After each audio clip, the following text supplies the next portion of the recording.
নমস্কাৰ টানি live 24x7 চেনেললৈ সকলোকে স্বাগতম জনাইছোঁ। আজি অসমৰ মুখ্যমন্ত্ৰী ডক্টৰ হিমন্ত বিশ্ব শৰ্মা পঞ্চায়ত নিৰ্বাচন প্ৰচাৰৰ বাবে অকাজান হাইস্কুল খেলপথাৰত উপস্থিত হয়। ডক্টৰ হিমন্ত বিশ্ব শৰ্মা সভাত উপস্থিত হৈ বিজেপি চৰকাৰৰ দিনত অসম উন্নয়নৰ গতি লাভ কৰিছে বুলি মন্তব্য কৰে। সভাত শিক্ষামন্ত্ৰী ডক্টৰ ৰমেশ পেগু, জোনাই বিধানসভা সমষ্টিৰ বিধায়ক ভুৱন পেগু উপস্থিত থাকে। পুলিচৰ ইন্টাৰভিউ চলি আছে, নৱেম্বৰত আৰু পোষ্ট ওলাব। তাৰ মানে আজি আমাৰ অসমত লৰা ছোৱালীয়ে আশা কৰিব পাৰে যে মই যদি পঢ়া শুনা কৰো অন্তত মোৰ ভৱিষ্যত আছে। আপোনালোকে চিন্তা কৰক, 5 লাখ কোটি টকাৰ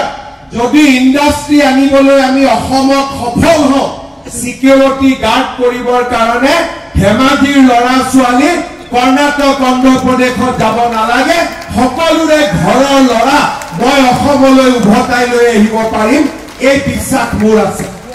শ্ৰদ্ধা ৰাইজ, 7,000 টকাৰ কাৰণে আমাৰ লৰা ছোৱালী সিকিউৰিটি কৰিবৰ কাৰণে অন্ধ্ৰ প্ৰদেশত যায়, কৰ্ণাটকত যায়।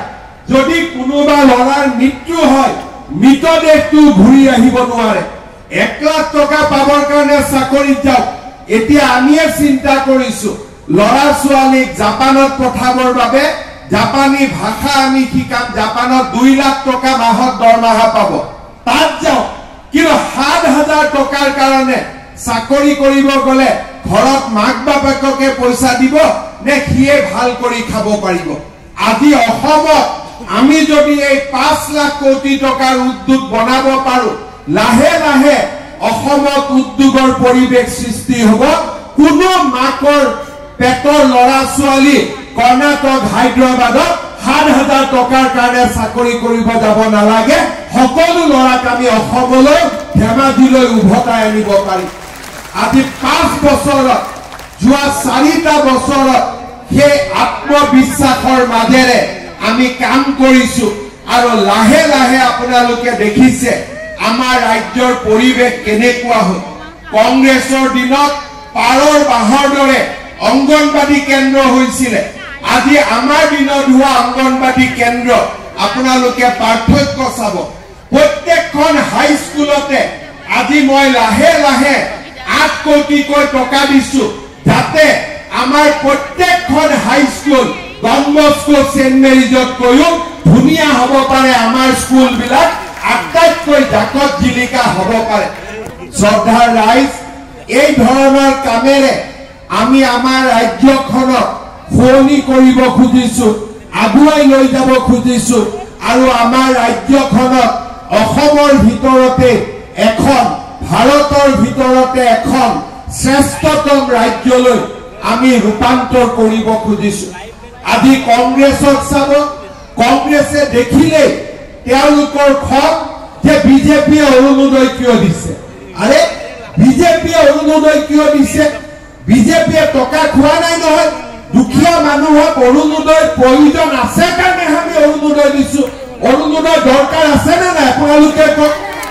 আছে নে নাই?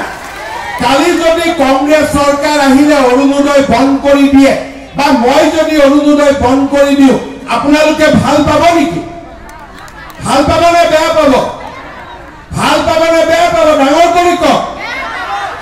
আপোনালোকে বেয়া পাব। কিয় বেয়া পাব? কংগ্ৰেছে বুজি নাপায় দুখীয়া মানুহৰ কাৰণে আজি এই 1250 টকাটোৱে দুখীয়া মানুহক কিমান সহায় কৰিছে। শ্ৰদ্ধাৰ ৰাইজ, 2019 চনত আমি 830 টকা দি আমি 22 লাখ পৰিয়ালক অৰুণোদয় আঁচনি দিছিলো। এতিয়া আপোনালোকৰ মাজত ফৰ্ম ফিল-আপ হৈ আছে, এতিয়া আমি অৰুণোদয় আঁচনি 22 লাখৰ পৰা 40 লাখলৈকে লৈ যাম। তাৰ মানে মোটামুটি এটা সমষ্টি 40,000 পৰিয়ালে অৰুণোদয় আঁচনি লাভ কৰিব। মোক ভুৱন পেগু, ৰমেশ পেগু ডাঙৰীয়াই কৈছে যে আমাৰ গোটেইখিনি হৈ গৈছে, আৰু 3-4 হাজাৰ যদি বেছিকৈ অৰুণোদয় পাওঁ আমি গোটেইখিনিকে বিলাই দিব পাৰিম। মই আজিয়ে কৈছো যে প্ৰত্যেক ঘৰ দুখীয়া পৰিয়ালে অৰুণোদয় পাব লাগে। ধেমাজি, চিচিৰ বৰগাঁও, জোনাইৰ কাৰণে আৰু 3-4 হাজাৰ আৰু অৰুণোদয় বঢ়াই দিম, যাতে সকলো মানুহে অৰুণোদয় আঁচনি পাব পাৰে কোনো বাদ পৰিব নালাগে সকলো মানুহকে আমি দিব পাৰো শ্ৰদ্ধা ৰাইজ নতুনকৈ ফৰ্ম ফিলআপ হৈছে আপোনালোকে যিবিলাকে দুখীয়া মানুহে পোৱা নাই পঞ্চায়ত ইলেকশ্যনৰ সময়ত জিলা পৰিষদৰ মেম্বাৰ আঞ্চলিক পঞ্চায়তৰ মেম্বাৰ তেওঁলোক গাঁৱে গাঁৱে যাব দুখীয়া মানুহে ক'ব যে মা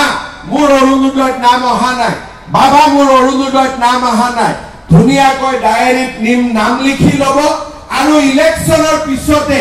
আমি তেওঁলোককো দি সকলোকে আমি অৰুণোদয় আঁচনিৰ মাজত সোমাই ল'ম এইটোৱে হৈছে আমাৰ দায়িত্ব আৰু কৰ্তব্য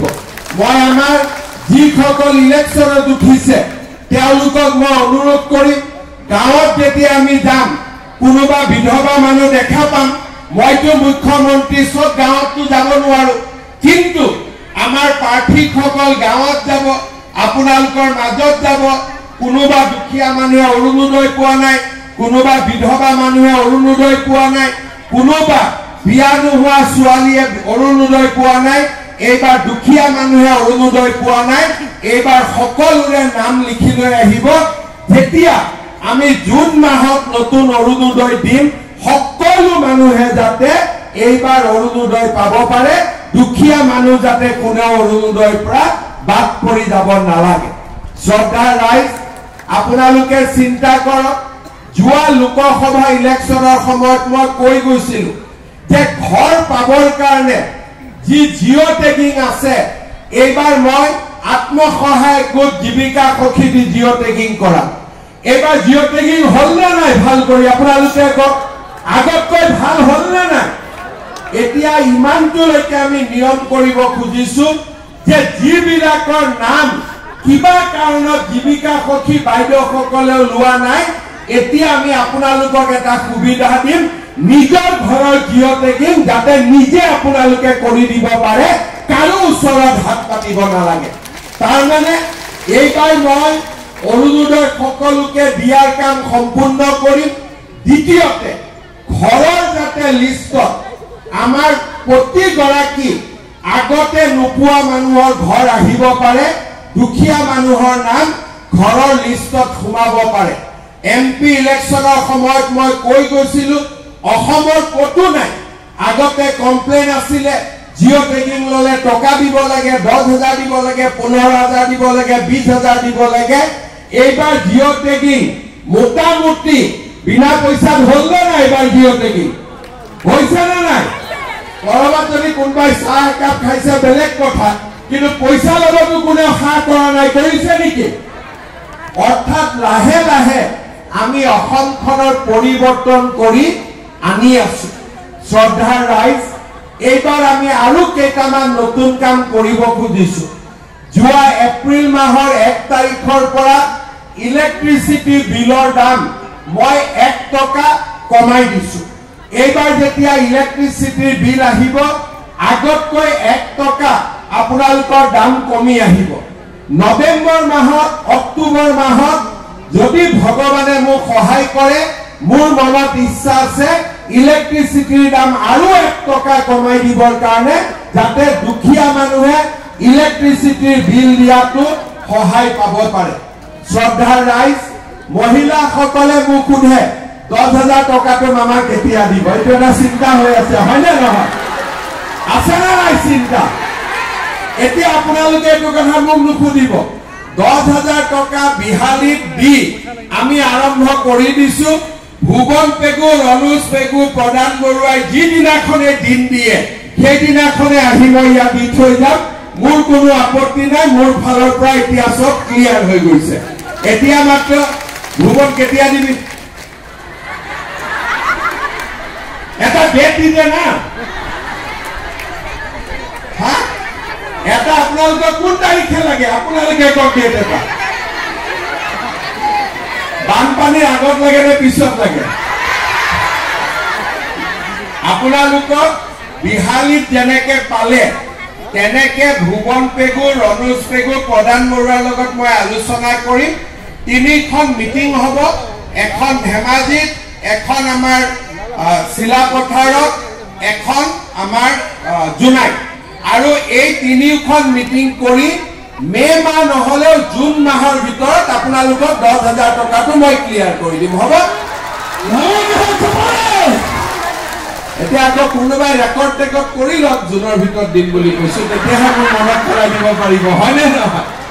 এতিয়া আমাৰ কাম হৈ গ'ল চিন্তা কৰিব নালাগে 10,000 টকাটো আপোনালোকে পাই যাব কিন্তু 10,000 টকাটো শেষ নহয় বিহালীত যেতিয়া মই 10,000 টকাটো আই মাতৃসকলক দিছিলো এগৰাকী আই মাতৃক খুদিলো মোক ফটো তুলি আছিলে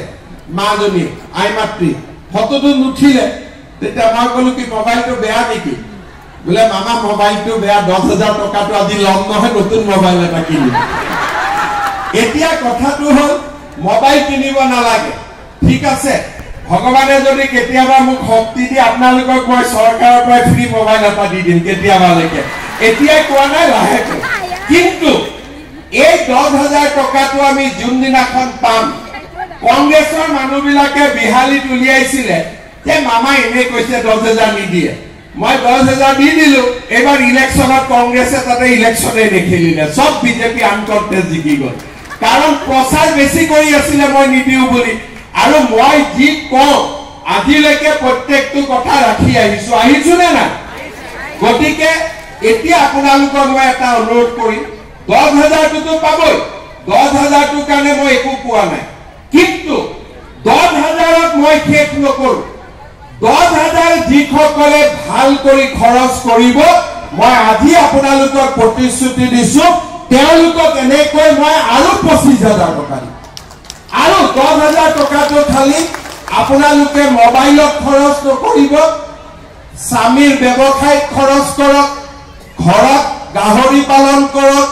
গৰু পালন কৰক কিবা এটা উপাৰ্জনমূলক কামত খৰচ কৰিব 10,000 টকা এই বছৰ অহা বছৰ মই আপোনালোকক 25,000 তাৰ পিছৰ বছৰ আপোনালোকক মই 50,000 টকা দিম এইটো আপোনালোকে ভিডিঅ' ৰেকৰ্ডিং কৰি ৰাখিব ভিডিঅ' ৰেকৰ্ডিং কৰি ৰাখি দিয়ক সেইটো দিম এতিয়া মই আৰু কেইটামান আঁচনি দিব খুজিছো আপোনালোকে জানি ভাল পাব যে আমাৰ অসমত যেতিয়া প্ৰথম ৰেচন কাৰ্ডখন ওলাইছিলে ৰাস্তা ঘাটৰ অৱস্থা এবাৰ আপোনালোকে মনত পেলাব পাৰে কংগ্ৰেছৰ শাসনকালত চৰকাৰী চাকৰি আনকি অংগনবাড়ী চাকৰিৰ পোষ্ট লবৰ বাবেও